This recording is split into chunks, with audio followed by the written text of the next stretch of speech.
So we're here to talk about CBCT. Can you start by telling us what that means and a little bit about it? Absolutely. So CBCT is cognitively based compassion training. It was developed at Emory by a former monk who achieved the highest level of training in the monastic training of Indo-Tibetan Buddhism.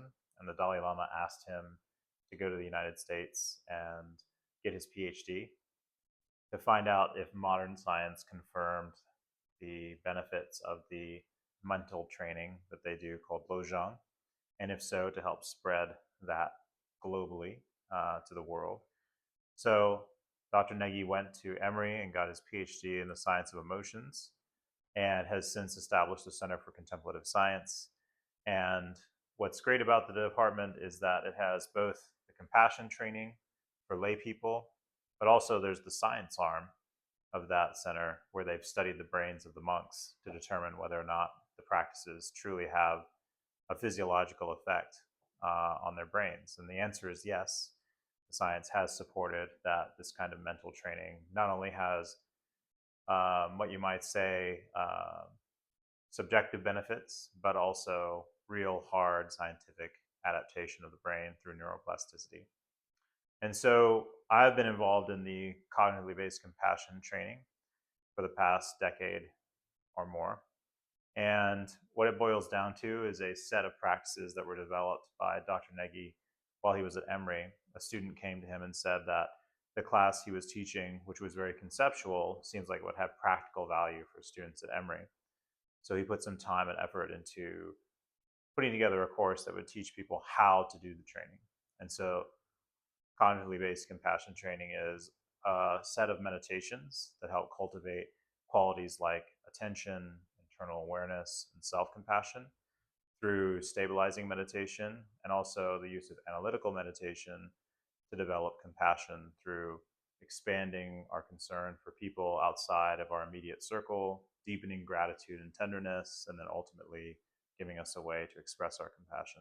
And the idea is that if we can become resilient enough in ourselves to be compassionate towards others, it makes our well-being more stable. So our sense of happiness is deeper, more profound, and unshakable. So the training really had benefits for students at Emory and has since expanded globally and helped people all over the world to achieve those benefits.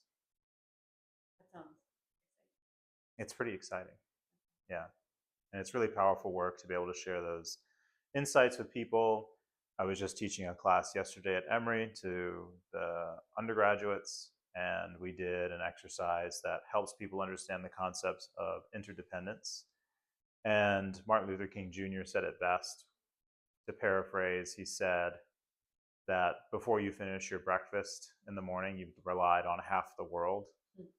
And we did an exercise that helps people see those connections and how basically the idea is that as someone who's inside my social circle, I feel a warmth and tenderness towards you and I want to help you. But to the person on the street who I don't know, maybe they're invisible to me because I'm not paying attention, or I simply don't extend compassion to them because I don't see them as part of my in group. And what the exercise of interdependence helps us see is that even though I may not benefit directly from someone I don't know, that there are many underlying or connections we have as human beings, but also in our interrelatedness in terms of how we depend on each other that connect us, and that helps us expand our concern for people that we may not see on the surface as being like us. And so that training helps us to break down those categories and expand our compassion to a greater and wider circle of people.